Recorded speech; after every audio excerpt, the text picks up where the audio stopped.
Hey Defenders, welcome back to the channel. Let's actually look at something I think is going to be fairly important as we go further and further in analyzing what actually happened with the shooting of Renee Cloud. That was the young lady that decided to essentially be a agitator. In fact, as the evidence starts rolling in, what we're seeing is that that her and a group of people were perhaps acting as organized agitators, even possibly even paid agitators, and they were obstructing the proceedings of ICE and their official duties several times. In fact, a vehicle had tried to push and ram them 4 different times during during the day of January 7th. Carried her out. Can you describe a little bit about what this woman looked like? Was there anyone else in the car with her? Did you know if she was the target? I don't know if she was a target. They clearly wanted her out of there because she was the main car leading the protest, is my understanding. I talked to another guy who was driving behind her, but she was very successful in blocking traffic. She was doing what she was set out to do, and so they wanted to get her the hell out of there. Yeah. So it looked like she was impeding ICE vehicles. Definitely, yeah. Okay. That was her goal. So this is certainly leftist agitators and rioters pushing the envelope and trying to get a reaction out of ICE. But right now, I really wanted to look at the the footage, the video footage that was released to the public, because there's one set of footage that the media is definitely running with and showing you, and there's another set that they don't want you to see, which shows very strongly a position of self-defense. Okay, first off, what law was she violating? This is the first big thing, because leftists online, including like Brian Krasenstein and others, have started to come out and say that she was a legal observer, and like actually no, not in this case. Mainly because her and her group of people were actually paid agitators.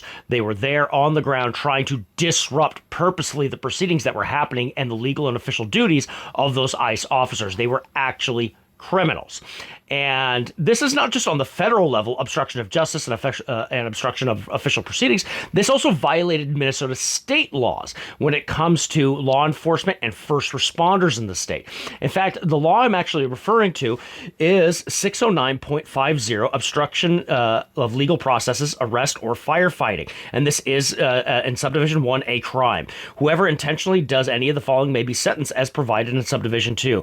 Obstructs, hinders, or prevents the lawful execution of any legal process, civil or criminal, or apprehension of another on a charge of conviction of a criminal offense. Obstruction resists or interferes with a peace officer while the officer is engaging in the performance of official duties. So you're seeing it that, like, no, the online talking heads all over X and media and legacy media, they're starting to come out and say like this, she was a legal observer. She was not at this point. The second that she became an agitator and was trying to disrupt the proceedings, she is now actually committed a felony offense on the federal level and a state level as well. So again, legacy media, their job is to spin narratives. But let's look at the actual CCTV footage. So the first one that we're actually looking at is one of the close-up shots. It's probably one of the more the more seen one that's going around. And the second one we'll look at is from actually ABC5. That they were one of the first ones to get it. And actually, I'll give this to them. They actually showed the footage, which does tell quite the more detailed picture of the actual situation. So in this footage, what you're watching is that the car, and a lot of people online are saying that she was turning right, trying to get away. But if you look down here at the wheels, what you're seeing is that the wheels were absolutely turned left and then straightened out towards the officer. I want you to pay particularly close attention, I'm going to highlight it too, to the officer's feet. Because unless this guy knows how to moonwalk, he's being physically pushed and shoved out of the way by the vehicle. Now, in the state of Minnesota, and even on a federal level, a vehicle is determined to be a deadly weapon. And at this point, absolutely, it can be construed that, yes, this is a situation of self-defense because a deadly weapon was used against the officer, against the ICE agent. And maybe in this angle, you could argue imperfect self-defense, that maybe not all the criteria was there. Certainly, but it's the second set of video that is the more telling. Okay, so now let's look at that one. So here we are going to watch the officer physically get pushed out of the way by the vehicle, and you can see him being struck by the vehicle as he's shoved aside. And had he been 1 inch to his left, he probably would have been under tread and possibly severely maimed or killed in the process of going under the wheel of that vehicle. Now, I want to zoom in and look at this. Here, we're going to highlight this is the officer, and let's slow it down and watch. And from the other angle, the first video we watched, it looks like he's just moved like maybe a foot or two. But as you can see, there is a physical movement back as well, showing that there's quite a considerable distance that he was pushed out of the way by the vehicle before discharging his firearm. So then this falls under self-defense. And how does that look for a law enforcement officer? Well, first off, law enforcement officers are going to fall under something called qualified immunity. And certainly qualified immunity definitely has issues because we have seen it be used by both people that do auditing videos and by other situations where that qualified immunity can end up protecting bad police officers, certainly. And it also prevents a individual police officer from being sued. And there's a level of that I agree with, too, particularly if an agency has an officer's back or if a officer does something and that action was in performance of what was trained and taught by officers, then maybe qualified immunity can be, you could say, could be removed or shouldn't be used. But qualified immunity, in some cases, does give this blanket protection. Okay, but I don't want to dig too much into qualified immunity. What I want to look at is the self-defense portion of this. Okay, even by English common law, you have to have 4 criteria then for what would determine self-defense. And in the state of Minnesota, those 4 criteria being in fear of death and great bodily harm, that you are the innocent party, that no lesser force is sufficient to stop the threat, and that you had no means of retreat. Now, I want to look at just the last one for a moment. Why? Because the means of retreat does not apply in this case as a law enforcement officer. They may absolutely, essentially in those cases, stand their ground, and under qualified immunity too, they'd be protected from such actions because they're in the performance of official duties. In fact, I know that there's some departments and officers that they're under protection from LEOSA, which is a program that allows officers to off-duty conceal carry no matter what state they're in, and gives them a level of protection also, so they can act on behalf during off-duty or if they're retired to actually carry a firearm and then help in the performance of emergency situations. Now, LEOSA aside, this officer, he's getting pushed by the vehicle. First off, the vehicle classified as a deadly weapon absolutely qualifies in this. And this is my professional opinion of this case. And if anybody knows, they've taken classes with us.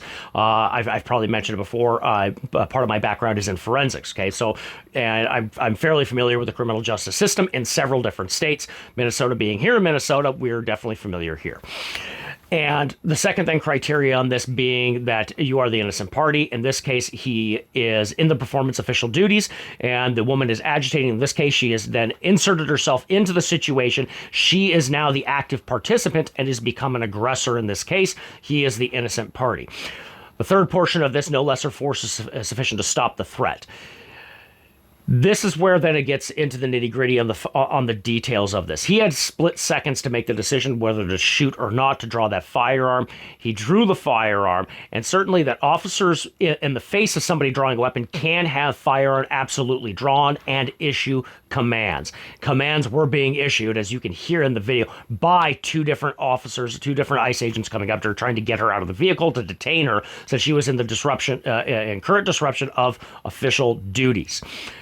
Then the vehicle pushes forward and shoves him out of the way, and absolutely, he could have been run over in this case. He draws his firearm and shoots her, and it's very, very tragic that Renee Cloud lost her life, and I wish that didn't happen, that she died. Unfortunately, that putting yourself into a situation with law enforcement in such a manner puts you at risk as that active participant, and she unfortunately made choices leading up to this that put her own life in jeopardy and in risk. And it's in prosecution of this, and we're already looking at it. Waltz and Frey are saying we're trying to push criminal charges against this ICE officer. This is a easy sell on the self-defense side of it, and that's my opinion on at that point. But what I'm really getting at is that her pushing him out of the way with that vehicle, that Is there a force that could have stopped it? Well, you can't tase her, you can't pepper spray her, you have windshield and car in the way of it. She is going to run you over. What does he do? He makes the split-second decision in that moment, because he only has that split second, to draw the firearm and shoot at her to try to stop the threat. And it did stop the threat. And it's awful. It's really hard for people to understand that. When you look and you Monday night quarterback law enforcement officers, and I'm not giving them a free pass, any law enforcement officer for that matter. There's a lot of bad officers out there, absolutely, but there's a lot of good officers too. And it's easy to sit there and watch videos and go, let's judge this from my couch and watching on YouTube. Well, kind of funny because we're sitting here talking about this on YouTube. But those law enforcement officers constantly are asked to be one part EMT, one part community organizer and servant, one part actual law enforcement arresting officer, one part, a service worker. And there's all these hats they're expected to wear. And then you can say, okay, well, what about training? Well, in Minnesota, there is an emphasis on education. But there's also less emphasis on important training that officers would need to do, which is including discharge. And this doesn't necessarily apply to these law enforcement officers per se, but law enforcement in general, not just Minnesota, but across the country, there's a lot of emphasis put on additional training that's referred to as post-certified, which is like it's required training they have to have. And these certain training criteria would involve all of these different things with community servicing and anti-discrimination. And certainly there's a lot of this training that's important. But then there's definitely a push down on certain training, like understanding the use of a firearm for then going through shoot, no shoot situations where you are put in those split-second situations in a training environment. And we actually work through, should we shoot? Should we not shoot? Is this a situation we can draw our gun on? And we don't put enough emphasis on actually going through creating muscle memories and developing skill sets to help them navigate high stress situations as well. And some departments do. It's usually with larger departments, bigger budgets. They have the manpower. They can afford to take officers on the street to put them through training. And Minneapolis would be able to do this too. But you have to remember, the Minneapolis Police Department, I'm just using them as an example, heart of the defund the police, constantly down on officers. They had a whole bunch that retired on that. ICE has had a surge of officers, which is a little bit different. And as far as I remember from buddies I know that went into ICE and CBP, that there is a bunch of training that is placed on them, and they get more training than normal. And so, again, it's easy to second guess this officer in this case, especially given how quickly the situation occurs. And that's the mindset that you have to put yourself in, is that, holy crap, this is occurring so fast. I have, as the officer in danger, a split second to make that decision. And yes, and it sucks. And that's something that officer, it's going to have to weigh on him, that he did end up taking somebody's life. And in the process of, if he hadn't had stopped that threat, would it have costed his life and taken him away from his family as well? And that's the hard part to balance on this. And so what I just wanted to point out is that it is a little more, it leans a lot more into the self-defense side. When you look at the actual two different camera angles, we slow it down and go like, no, he is getting shoved out of the way physically with a multi-ton vehicle bearing down on him that can easily pick up speed and crush him. And it did start to pick up speed, and he had to make that decision. So take a look at the, and go back and look at this for yourself too. Make your own conclusions. Always do your own research also. And I just wanted to cover this also because you have a lot of, again, media talking heads and people on the left going, no, she was murdered. She was assassinated. And there's even people on the right. And I'm not on this, not leaning one way or the other. I just wanted to look at the video footage with you and then give my professional opinion on it. And then you have those on the right. There's some on the right even going like, well, no, he didn't have to draw on that situation, that he's maybe guilty on this. And again, it's easy to Monday night quarterback this and second guess and pick apart his decision on this. And then when you slow it down and look at it, it's like, this is happening incredibly quickly, and his life was in danger in this case. So anyways, it's Mike with Aegis Defense Solutions. Thanks for sticking around. Remember, stay prepared, not scared.